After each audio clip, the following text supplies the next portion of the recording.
sadhu, sadhu, sadhu.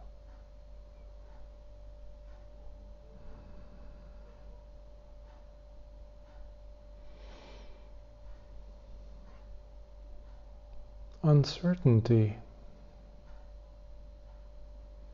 or doubt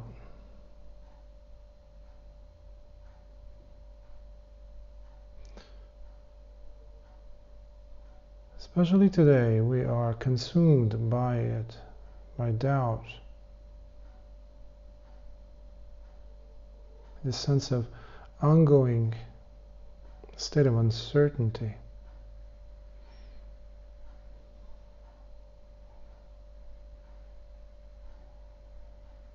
Doubt, especially as it relates to our progress on the path of Dhamma.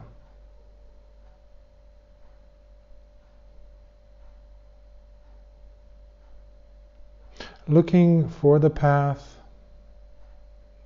looking for a teacher, a teaching, looking for meaning in life, growing up.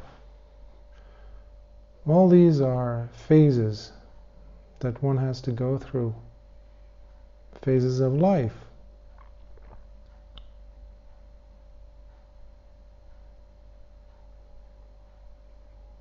Although necessary, they're still uncomfortable, but they're crucial as they get us very well acquainted with the sense of uncertainty.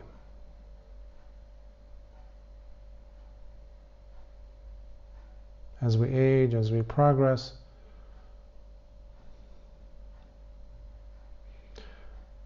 I often, in my work with students, or even in the capacity of a therapist with patients, I ask the question as to whether it's possible to live with doubt, with the sense of uncertainty. Can we live with it? Allow it some space, allow it some room in our lives. In other words, can we look at doubt as something not to run away from, or to hide away from, or to prove wrong, which is an interesting phenomenon that I see in students, or to suppress? Can we look at doubt as a thorn, but as suffering itself, which is its essence?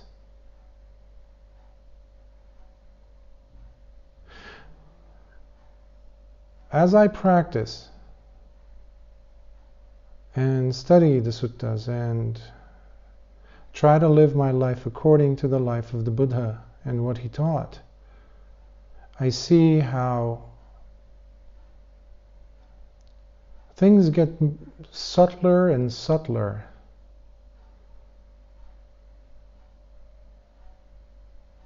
It's not about achievements, it's about wisdom, it's about understanding. In other words, doubt needs to be removed with wisdom. Wisdom that can also be fanned by the constant state of uncertainty that occurs. It fans it.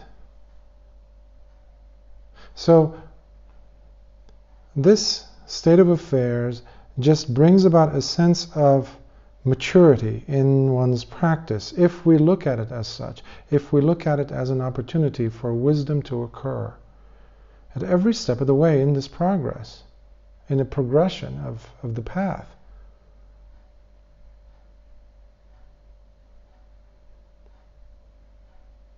We don't try to add more accomplishments on our spiritual resume or CV.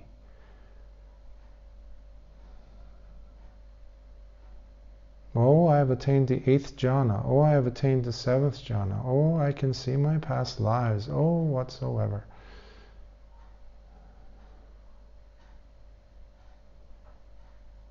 These are extra stripes. These are extra accomplishments, extra bullet points on our CV, spiritual CV or spiritual resume. And the more I practice, the more I see these are totally, they missed the point.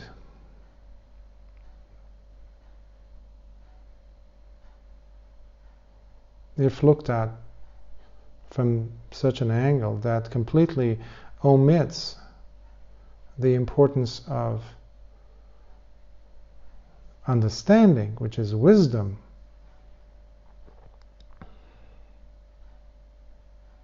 Which is like love. You cannot prove it. You can just live it. It changes one's behavior. And this is crucial. This part is crucial. Living in a world, in a time period in our society, in our culture, where everywhere you go around the world, people want to have some accolades, have some, some achievements, a record of where they've been, what they've done, what they have accomplished.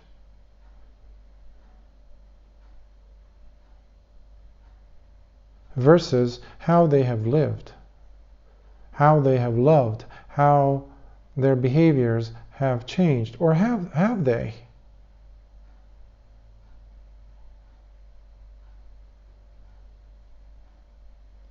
This is another reason why sometimes some people are shocked when I emphasize the importance of their behavior in their normal lives versus what they come and tell me.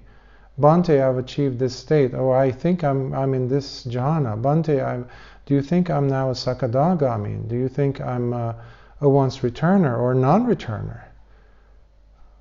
Or how about this, I think I might be an arahant, or this person sounds like he's an arahant. How about their behavior?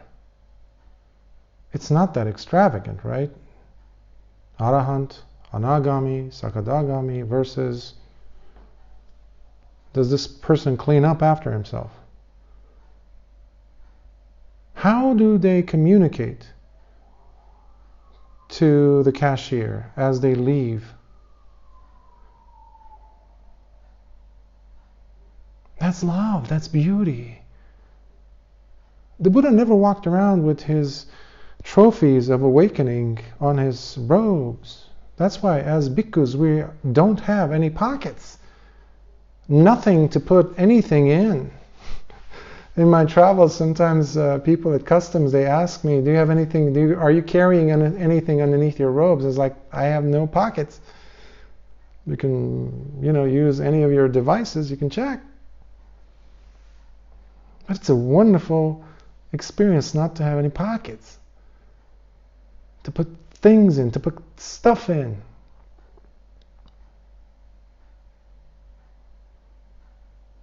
We are after getting rid of suffering. And the way I'm understanding this process is that doubt happens to be one of the most subtlest forms of suffering. Doubt. And it's very difficult to offset that, to remove that. When it's day and night, it's with us. It's like a belligerent presence. It's ongoing. It's a nagging voice that we try to squeeze out of our lives. And no wonder we look at the world around us and we personify it. We project it into the world around us. And we usually need to look at someone or something, and we focus our attention, and because we have lobha, dosa, moha, greed, hatred, and delusion, it latches onto one of them, and boom, we're hooked. We're like, like a rocket that's got its homing device locked on to its target. And we completely missed the point. We are now fighting. We've changed our battle arena. We're now, instead of working on ourselves, understanding as to what's going on, which is harder, and we've focused our attention to the outside world. You must be removed. You're a thorn. You're an eyesore. We need to get rid of you. This thing, whatever it is. And admittedly, the world is not helping. All the stuff that are happening everywhere, from climate change to political unrest to geopolitical wars, people's inhumanity, humanity lacking humanity. Every day I spend on this planet, I'm just like, wow. And not in a good way, wow. I mean, this practice offers some wonderful wows. That's not what I'm talking about in that sense. So while bringing the attention, the focus back inward, we can still do a lot. We can do a lot. Mind you, we also, when we talk about uncertainty or doubt, there is an element of a lack of safety, of insecurity.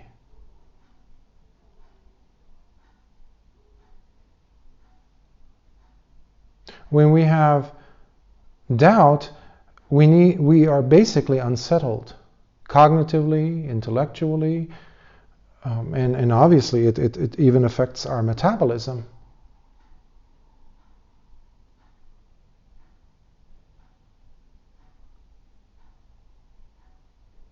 And being in nature, for example, in a safe environment, in a forest, in a calm place, on a beach, being outside basically is becoming more and more of a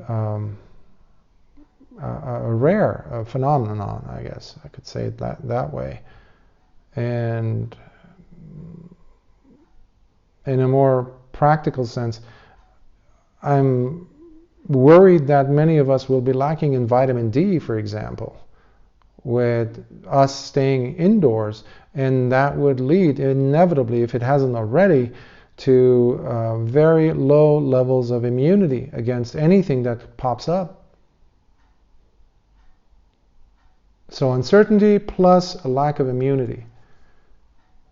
Physiologically, I'm speaking here. So I find these all to be very connected and related. In Buddhism, we have a term. It's called Pariharana, which is protection, which is taking care of or being taken care of.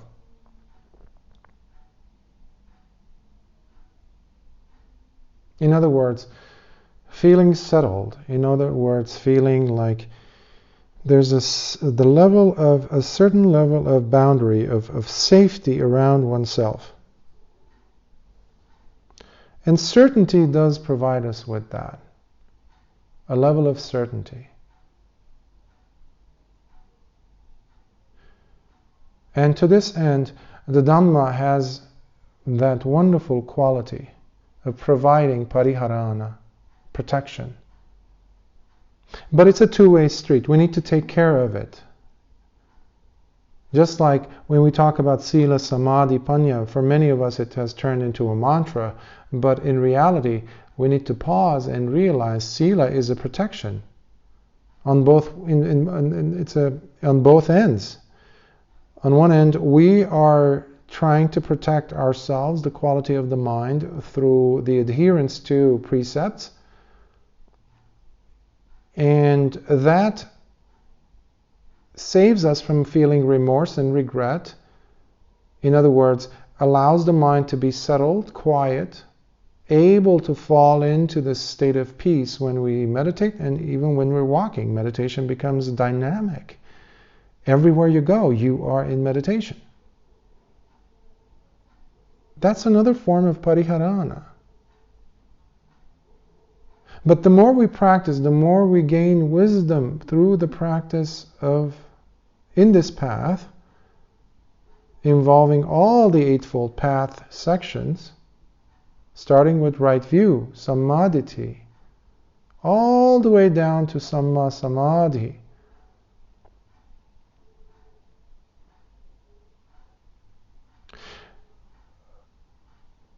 We make the opportunities for doubt to creep in less and less and less.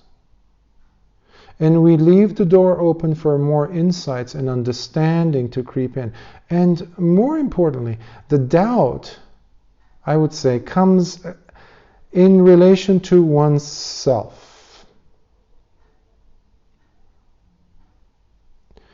In relation, now obviously I'm talking in relation to our practice here specifically.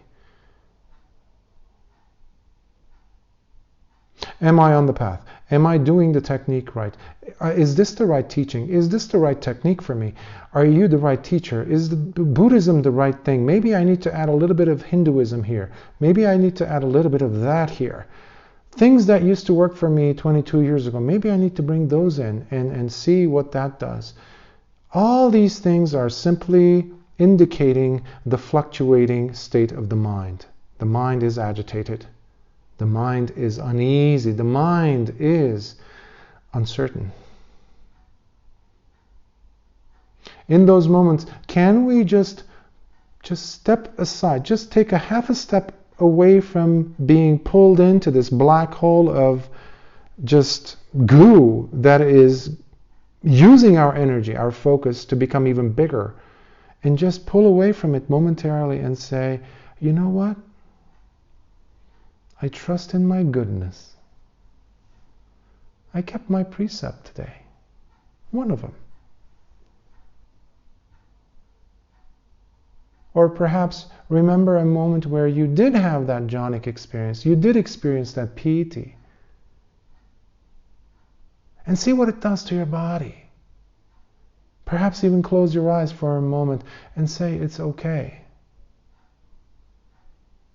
Just like a parent would say, it's okay to a child.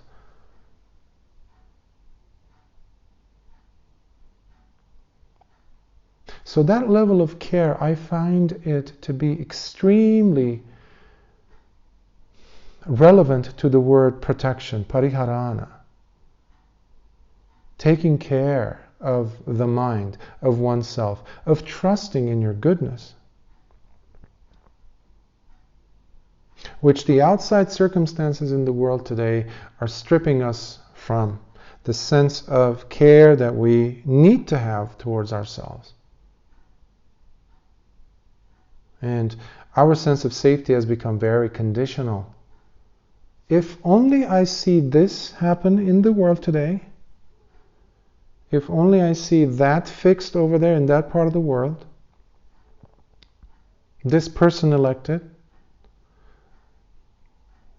this, I don't know, climate pattern changing here, then I'm going to feel comfortable. Then I'm going to allow myself to feel okay, to feel safe, to feel deserving of protection. So then we have become even conditional in giving love to ourselves. Having these preconditions.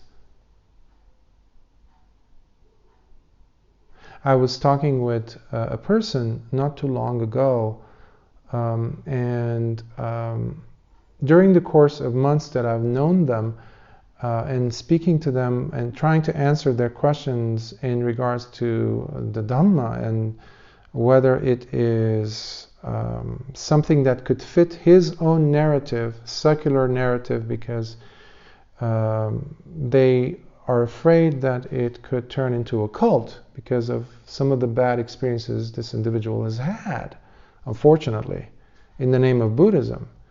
So here he was speaking to a Bhikkhu, and I was running him through all the basic fundamental teachings. And then I found myself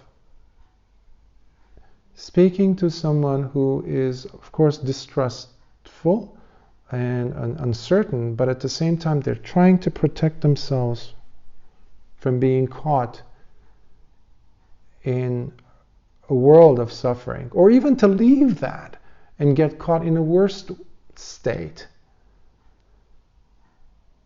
And I couldn't help but to remember the Malunkyya Putta Sutta, where the Buddha talks about the person who was shot with a poison arrow, the simile, to Malunkyya, who was there and demanding that the Buddha answers a set of questions, otherwise he was about to disrobe and leave the community. That was his condition, for his own liberation, mind you. And the Buddha asks him, I think he calls him a foolish man or something, and he says, did you ever see me telling you, Malunkyya, come over here, Malunkyya Putta, come over here, become a bhikkhu so that I will answer these questions in time, once you're a bhikkhu? Did I ever say those words? He's like, no. Did I ever promise you that I will do some miracles to entertain you, to seduce you to become a bhikkhu? No. He says, then what are these conditions? And then he beautifully, thanks to Malunkyya Putta, we have this amazing simile that just goes right to the core. He says, imagine a person who was shot in the middle of a village with a poisoned arrow, and all his relatives rush in and try to help him. They bring over even a physician to help him remove the poisoned arrow, otherwise he was going to die. And the man says, no, no one's touching the arrow, no one's touching the wound. Nobody's going to help me until I know who the person is who shot me. What's his first name, last name? What clan is he from? What type of arrow did he use? What type of bow did he use? The string, what was it made of? Was it made out of a pig's intestine, a cow's intestine, etc., etc.?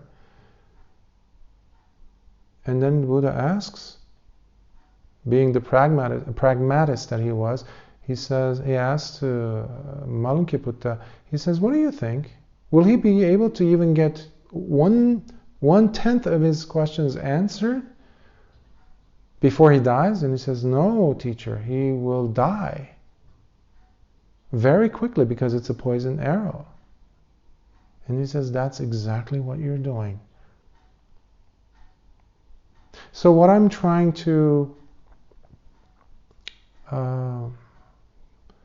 share here is trying to look for certainty outside of ourselves in the world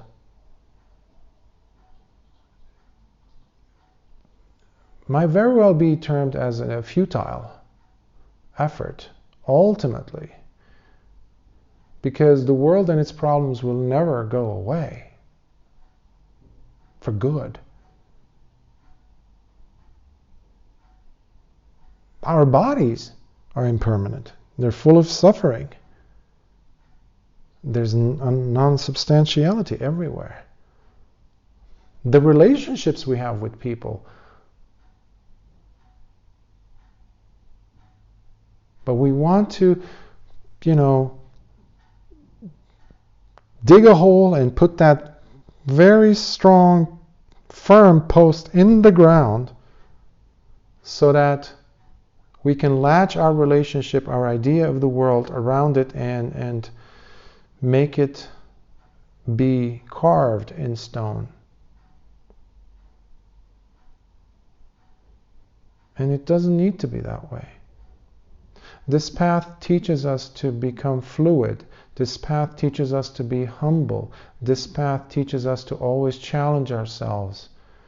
I was just mentioning to another student how the mind has a tendency of always stepping into cement, wet cement. Spiritual wet cement. And we get stuck there. We have to keep on moving so long as we haven't attained full awakening. That means we need to challenge ourselves. We cannot rest. That's why the Buddha used a wonderful, wonderful term of adhitthana, determination. Pierce through, challenge, challenge, challenge, challenge. Push through. Otherwise the chick will never hatch out of the egg. It will never crack the egg. It will stay there and die there. And that does not necessarily have to be our lot. That doesn't necessarily have to be.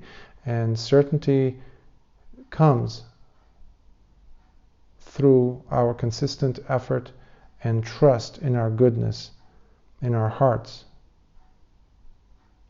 So long as we have a strong basis of understanding, at least on some level of sila, samadhi, panya. And when in doubt, always go back, fall into that. Ask, how is my sila? And how's my conversation in between my ears? I'm very abusive to myself. Constantly. I can't get rid of this uncertainty or this doubt. Maybe it needs some space. Pull away, just observe it. So that is what I would like to share at the moment with you, and open to any questions, comments, thoughts, critiques you may have.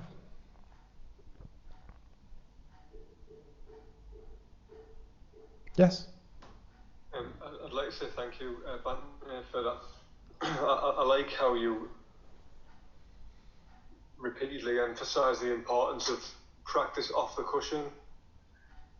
It's actually it's become pretty obvious to me that the practice on the cushion, that's the easy part, and you stressed as well that all these jhanas or whatever attainment or whatever we talk about, it is just like a medal, and it doesn't actually mean anything. That's something that you've done very likely in the past. What are you doing about it now? So I just want to say thank you, because it was very well. I appreciate the lesson, so thank you. And especially the part about I can't remember the word you used, but appreciating our own goodness. I remember the word that you used around that, but that's very it touched home as well, and it made me probably appreciate what I've actually got myself. So thank you.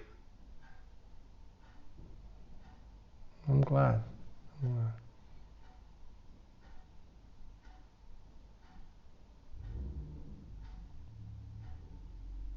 More and more we need to become our own cheerleaders on this path. And the world isn't helping. And I don't want to trivialize it, of course, but the term cheerleader probably can also be used as a synonym for Kalyana Mitta here. Kalyana Mitta as, the spiritual friend that one has to have on this path. When Venerable Ananda was speaking of his friendship, his beloved friendship, spiritual friendship with Venerable Sariputta as being his guide and teacher, and Ananda said, Venerable Sariputta, in those days they wouldn't call each other Bante, they would call each other Avuso, which is like friend.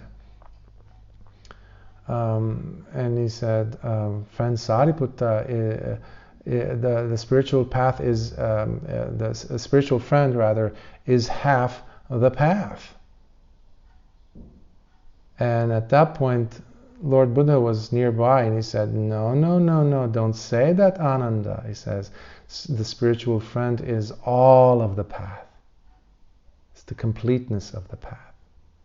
Sometimes we don't have a leg to stand on. And that's where your Kalyana Mitta is absolutely essential to be around. If you can just Give them a call, text them, email them, or think about them. Or write them. Or go to them. It's so important, especially nowadays, to have that.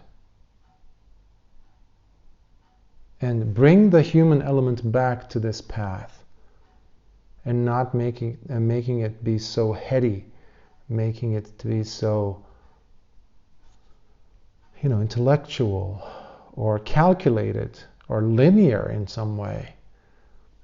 Every day I discover some, it's a curveball coming in. You don't know what happened. Like, what? Where'd that come from?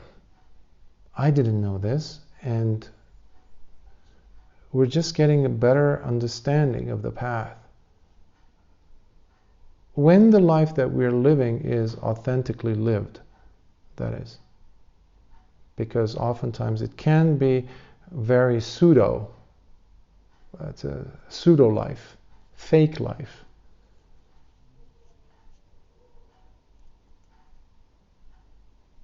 Yeah, it requires some adventuresome attitude. Thank you for your thoughts on that. Any other thoughts? Question? Yes, KK. Can you repeat the word that means taking care of and being taken care of? I'm actually teaching a class exactly on this subject, how self-care is also taking care of others, that the two are the same, but I was really fascinated to know that there's actually a Buddhist word. Yes, Pariharana. The way we write it with Roman letters is Pariharana.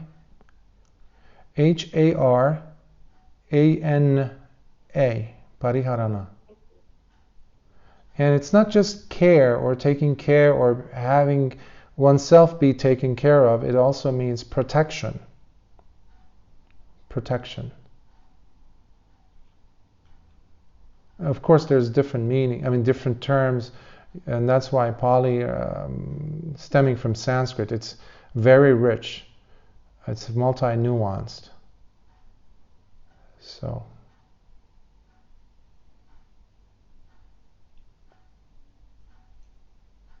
Any other thoughts, questions?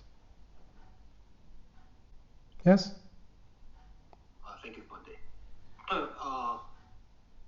This is a kind of a dumb question, but you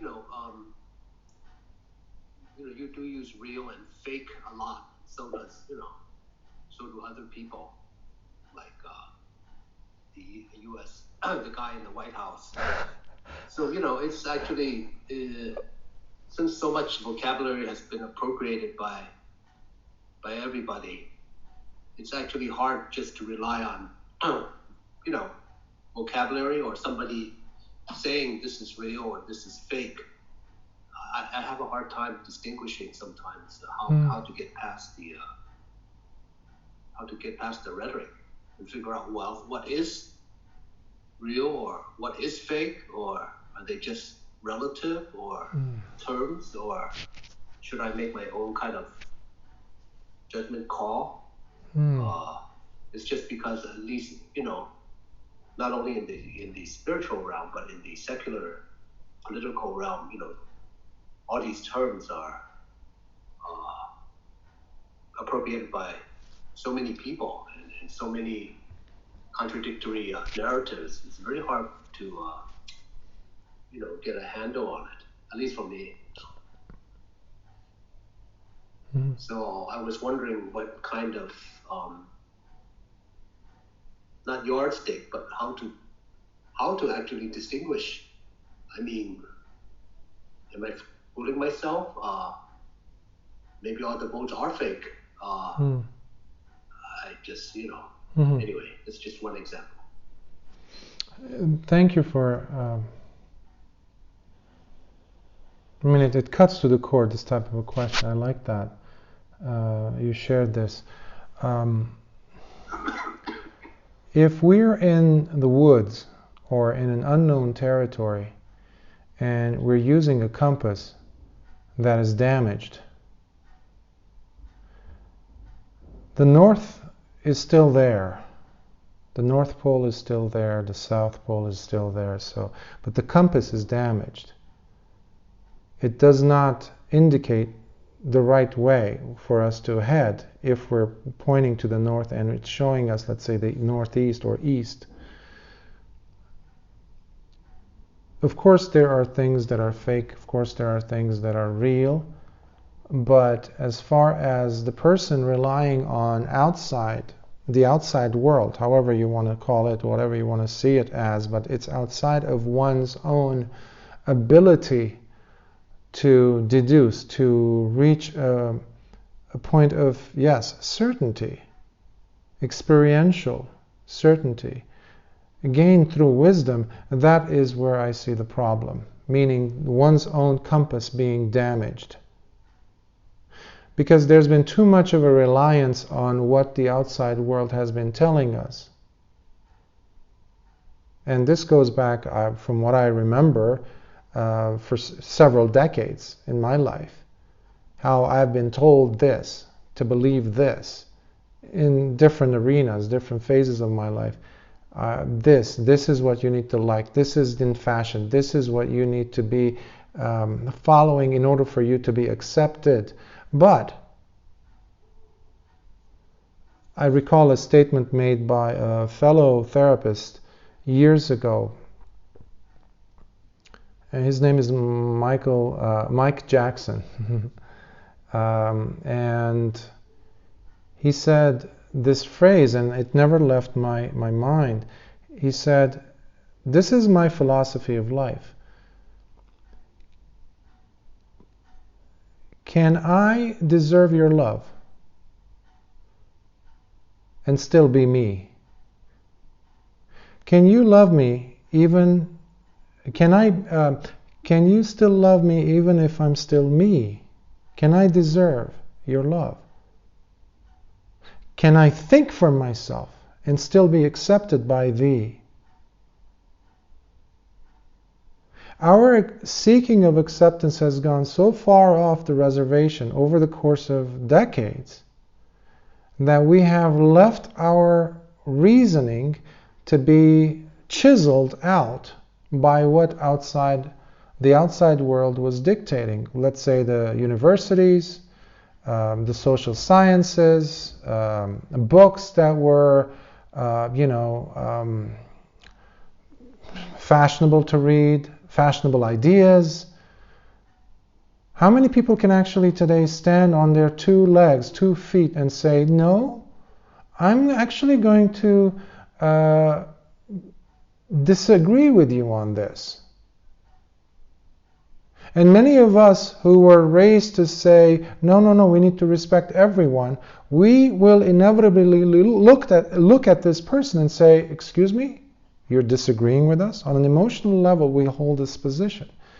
So there is this silently accepted situation of the child as they're growing up to seek acceptance to the point where their compass becomes damaged. So, what am I saying in reference to in the context of your question? The way I see it is there needs to be a return to oneself to reappraise what we understand as truly valuable. We go back to the suttas, for example, the Buddha talked about this in very beautiful terms and rather succinctly when he was addressing the Kalamas, for example. The Kalama people.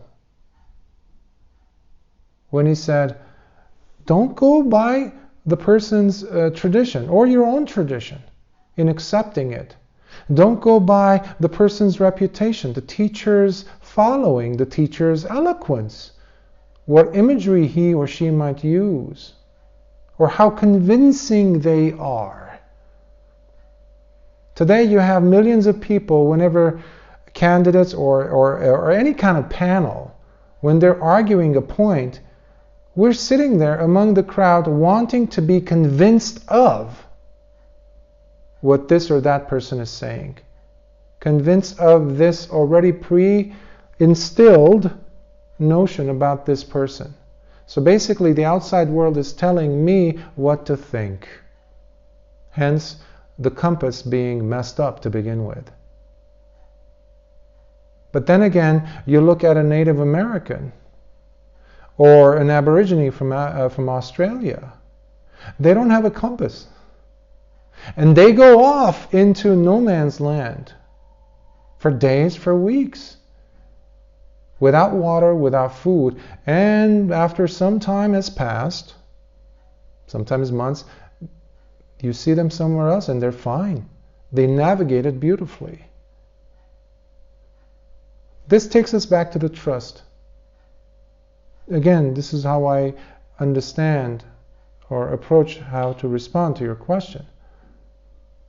Because I see this majorly lacking in us humanity.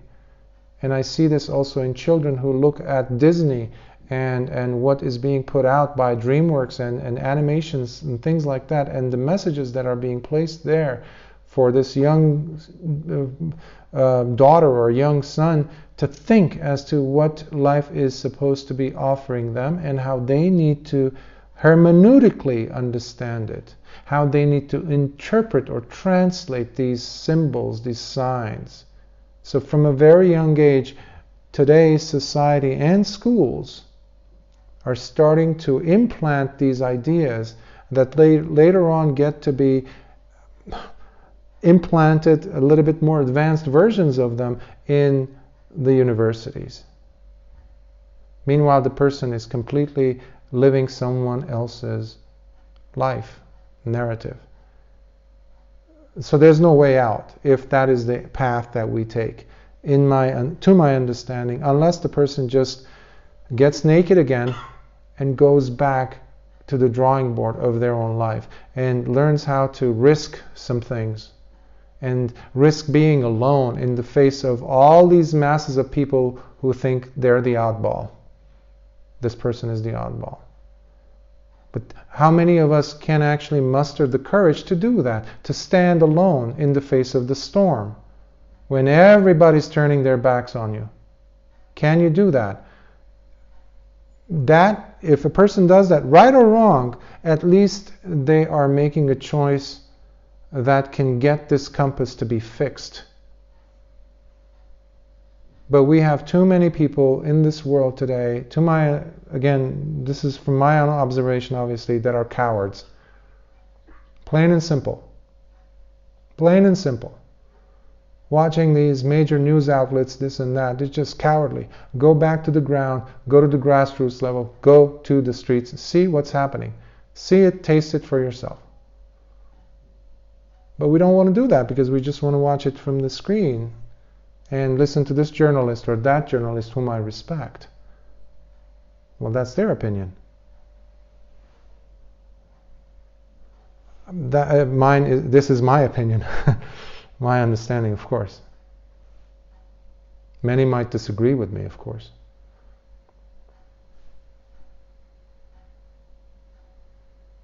You mentioned the native peoples or indigenous peoples, not having a compass and maybe going out into the unmapped territory for a while. But a lot of them, they do have a understanding of more archaeological of whether it's the land, stars, wind, yes, ocean currents. So they're it may be experiential and it's not based on a certain compass, but it is based on an observation and some amount of lived experience or things that they have learned from their elders and so forth. So maybe it's we all have to have some kind of guidepost, but maybe it is more what I would term like a spiritual ecology, another level where you are actually looking and observing, living, but not in a not in this kind of media obsessed, totally secular way. And maybe if we do that, then there's this parallel way we can actually still learn, still analyze and whatever, but based on slightly different a guidepost or different criteria. Yeah. Anyway. Yes, the usage, exactly, the usage of like the example of a Native American or Aborigine individual going without a compass. I was just piggybacking off of the image of a broken compass that one might use, I said in the beginning of that simile. But they definitely must have some experiential wisdom, which comes back to the trust within one's heart, within the one's ancestry of what they've learned from their elders. But today's elders is the tube, is the screen, is the CNN, or is this news media agency, is this Fox News, or is this. That's what has become our elder. And people are going, neck and neck at each other because of these other people. And it's people have become so dissociated even from themselves, hence one's own compass being flawed today. I rarely have a conversation with individuals that doesn't end up in some form of a debate.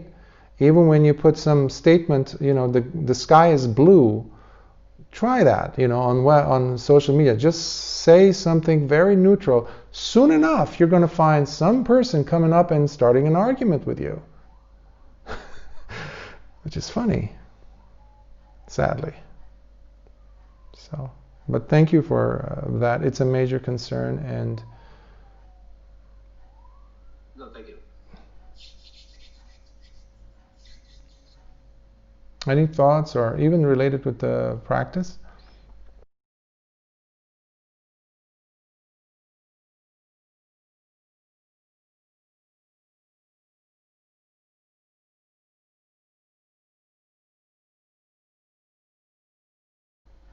Maybe someone's asking a question.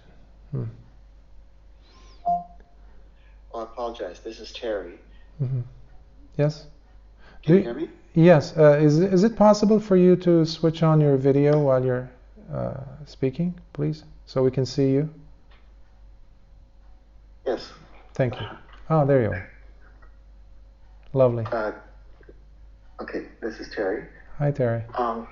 If our practice is, if our meditation object is metta, loving kindness, or one of the Brahma-viharas, Mm-hmm. and what advice do you have for situations where we find it difficult to enter into feeling loving kindness at the beginning? Mm-hmm.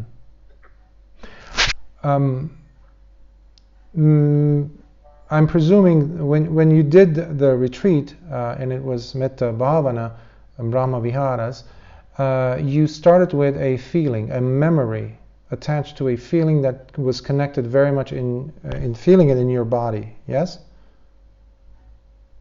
A memory. That was the advice, yes. Why? Tell me more. You didn't sound very certain. Well, the example was, remember the feeling of picking up a baby or looking into a puppy's eyes, and I don't have those memories. Okay. And starting off with feeling loving kindness toward oneself seems a little selfish. That's interesting. Why?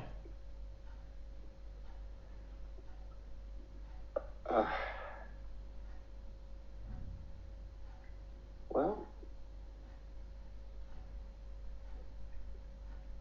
because I don't always feel that I'm deserving of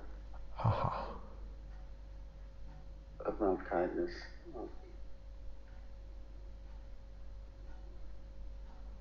We hear you. So I guess the prescription would be forgiveness meditation.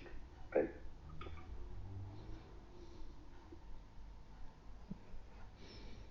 And that also didn't sound very convincing, from what I'm hearing in your voice. Pardon me? That didn't sound very much like would be appetizing for you to practice, shall we say? Well, that's why I raising this question. It's a quandary for me, so I see. I'm asking your advice on that. Sure. The way I ask these questions is to help the person who's also questioning and dealing with these issues to perhaps be able to see a different aspect of the question and to be a little bit more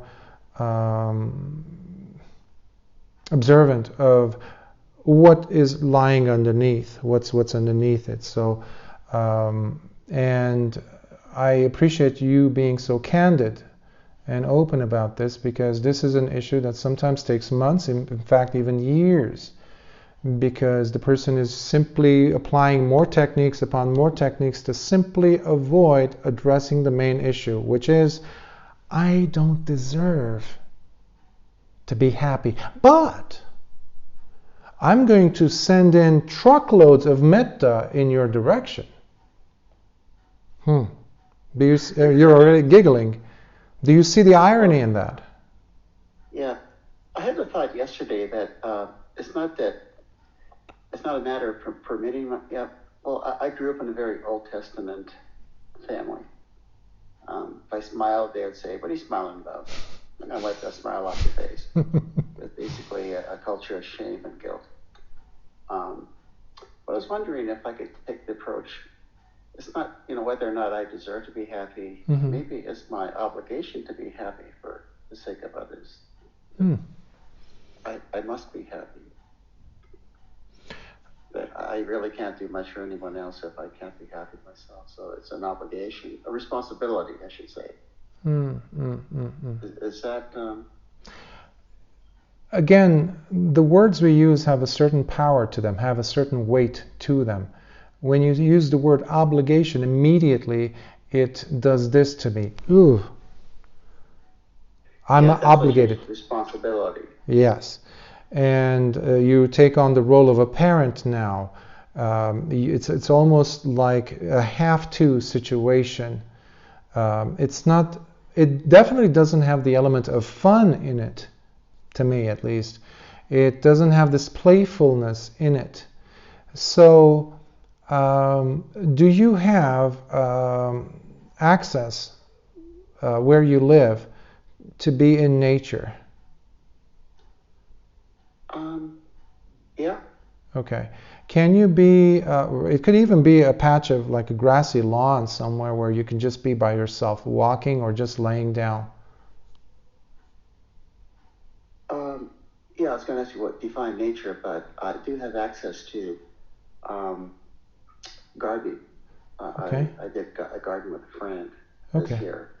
Okay. And spent a lot of time outdoors.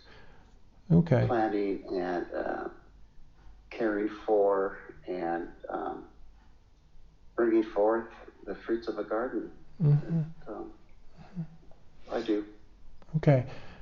Again, weather permitting, that is, in where you live. The thing which I am heading towards in this suggestion is to allow you some space for you to be just by yourself, with yourself, and being able to see if you can get this sense of okayness with being me under my skin. Okay, so going for a walk, for example. Yes, without any agendas. If, working with that. And also journaling on the side is extremely important. Not to go into like an investigative mode, but simply to write down, for example, what you just said earlier. I want to give metta out. However, when the monk was asking me some questions, I paused. And then I felt this thing in my throat, and I said, I'm not okay with giving, I don't deserve metta, perhaps. And just writing on that, and without any agendas, just simply to write these words down, and many wonderful things will take place, which I will leave it to the actual doing process to unfold itself. But it's a multi-pronged approach that I always recommend, not just one particular technique like go ahead and do metta, forgiveness meditation. that didn't do much for me. That doesn't do much for many students. So I have to work with many elements of the person. Another question I would like to ask is, do you like to prepare food for anyone?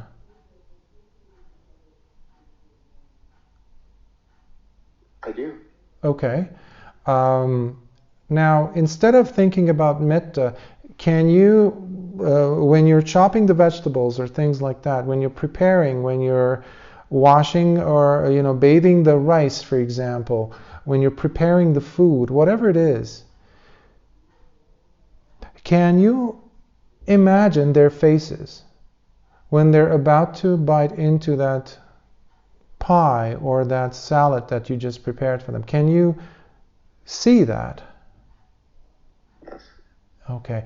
As you were preparing to respond, I could see your face and smiling, that it almost lit up. I could see you visualizing that. Now, oftentimes when a person says, I don't find myself deserving of metta, usually it is a lack of communication between, a loss of contact, if you will, between themselves, their mind, and their bodies. So there is this disconnect with one's own body. Because in order for us to do metta practice proper, we need to have the contact, that the ensuing impact of that emotion, the joy. That's why we're using the memory. Once we think about that lovely memory from the past, we're not dwelling on the memory, we're looking for those specific triggers that happen in the body. Also feeling down. Yes. And, instead of using words, and see if you can actually spot those tiny little sensations all around your body. Do you feel anything? Oh, yeah. Yeah, exactly. I did Goenka meditation for most of this year until I studied with Monty Morency. So I'm very, I'm an expert in feeling down. Okay, so let's use that. Wonderful. That's good advice. Yeah. I can, there is falsehoodness in me, and I can share that. And that could be the toe in the water for metta, and the other Brahma Viharas. Very good, very good. And you have a beautiful smile. Just keep sharing that. Keep sharing that with yourself. The very first thing in the morning when you wake up, have a mirror next to you, and not as a mission, not as an assignment, but just I'm going to try something new for a change.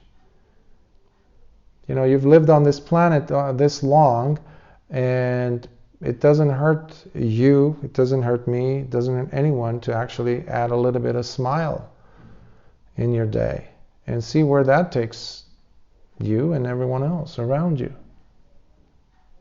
Yeah, it's usually to a good place. There you go. See, metta is not a thing we do. It's not like going to work, for example, or going to school and come back and you're not at school anymore, you're not at work anymore, you don't have to deal with your colleagues, that boss or whatever, or even the traffic. Metta is an ongoing thing. Eventually it will seep into every aspect of your life. The way you hold the toothbrush, for example, all of a sudden is going to feel different. The fingers are not going to be so tightly held on to the toothbrush. You're going to notice the fingers have a different relationship to one another. There's not a single finger that is the same. Oh, look at that. And the way the bristles of the brush, they actually touch the teeth. All of a sudden the sensations are going to kick in. But I encourage you not to be looking at it the way a scientist would look at, a concoction in the lab, data recording, like a botanist would look at it, dissecting a piece of leaf. Instead, enjoying the leaf a little bit, enjoying the bubbles coming up in the laboratory. Oh, look at that, those are cute bubbles. That playfulness is what sometimes is missing. And perhaps just try these things and get back to me, and we'll address it. As Bhakti said, lighten the mind. Yeah, there you go. There you go. You're here every Saturday morning, right? Our time. Yes. And if you have more specific questions, you can email me, and we'll take it. Do you have a website? Yeah, could Dhammadina or Chitta, could you email? Put my email right now on as I'm talking, please. Thank you. Yeah, just look at the text that you'll write. Yeah, we're over, but yes, KK, go ahead. I just wanted to say that when Terry mentioned that there's something seemed to be selfish when you're meditating, I just remember this very good talk you gave a couple weeks ago, which is focused on a good form of selfishness. So maybe you can send him the video. I thought that was a really good one to see that selfishness can be a very good thing. So I thought that I just remember that, and I know I really got a lot out of that. And it actually also kind of echoes the question I asked you earlier. Like, you care for yourself is caring for other people. That the two are not contradictory. It actually comes together. But you have to care about yourself first, not just physically, but also spiritually. Yes, you have. Yes, go ahead. And if I can just add a comment for Please. Terry there, to let him know that he's not alone. I remember myself saying almost exactly the same words that you said a couple of years ago. And I like to liken it to something like golf, as someone who is not very good at golf and doesn't play. When I went out for my very first time to try and hit the golf ball, I felt very uncoordinated and very embarrassed that I couldn't do what the other people could do. But it's not about, and it doesn't matter how much you practice. Some people are always going to be very good, and some people are not going to be as good. But it isn't about how far you hit the ball, it's about how you feel when you swing. And if you simply get to the stage where you feel comfortable swinging, then you're going to enjoy the game. And as Bhante has said, loving kindness is about the physical feeling we have. If we can do the practice to be able to get in contact with physical feeling, that's how we're going to feel comfortable with our loving kindness practice. And I know there's a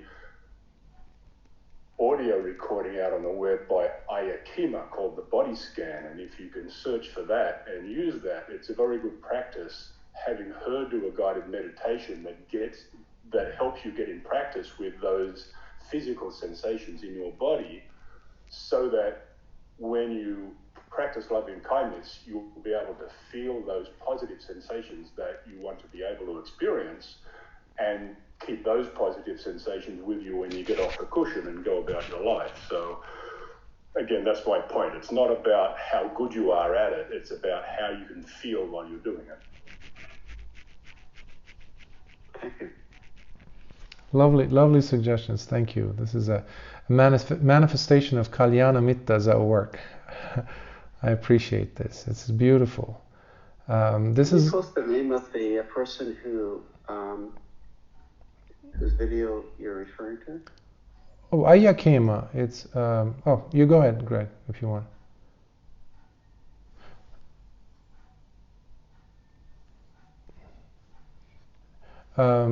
She was a, I believe, German nun, a Buddhist nun, and very. I appreciate the fact that she was with us and helped so many people be acquainted with the practice of meditation. She has a very motherly, kind, sisterly tone in her voice, with a heavy German accent, but it's very lovely.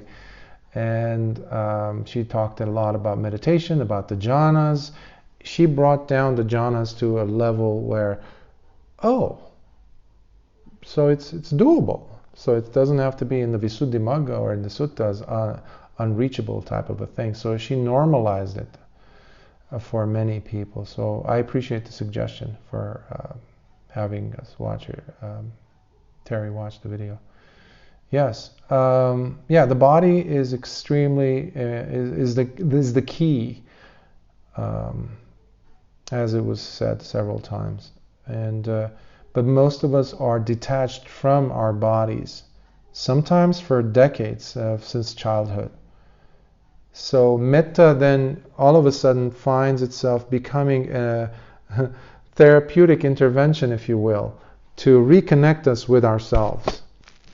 So in our attempt to send loving kindness to our spiritual friend, we see what's really happening, and we make a detour, and we go back and come back to ourselves and start to heal. Now metta goes like, supersonic.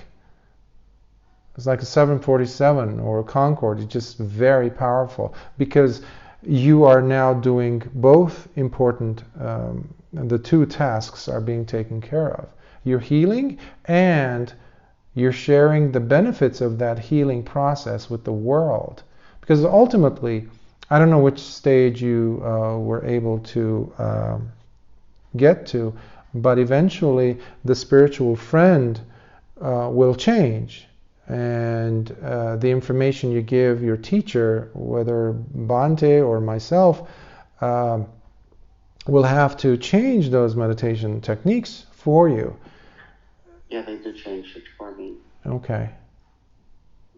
So I'm doing the Brahma Viharas now. Okay.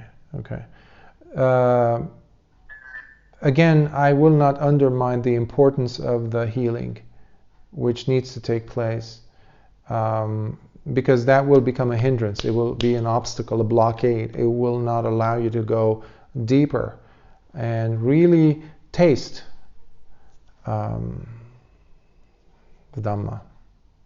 So, but you're on the... A little taste of that at the retreat, yes. Yeah. Good. Well, thank you for being present, all of you, from different parts of the world. And let's share some of the merits. May suffering ones be suffering free, and the fear-struck fearless be. May the grieving shed all grief, and may all beings find health relief. May all beings share in these merits that we have thus acquired for the acquisition and achievement of all kinds of wholesome happiness. May beings inhabiting space and earth, devas and nagas of mighty power, share in these merits of ours. May they long protect the Buddha's dispensation. Sadhu, sadhu, sadhu. Thank you, Bhante. Thank you, everyone. Sukhi hotu. May you be well. May you be happy. Thank you. May your smiles never leave your faces and your hearts. Be safe. Be well. Be well, Terry. Sadhu, sadhu, sadhu. Be well.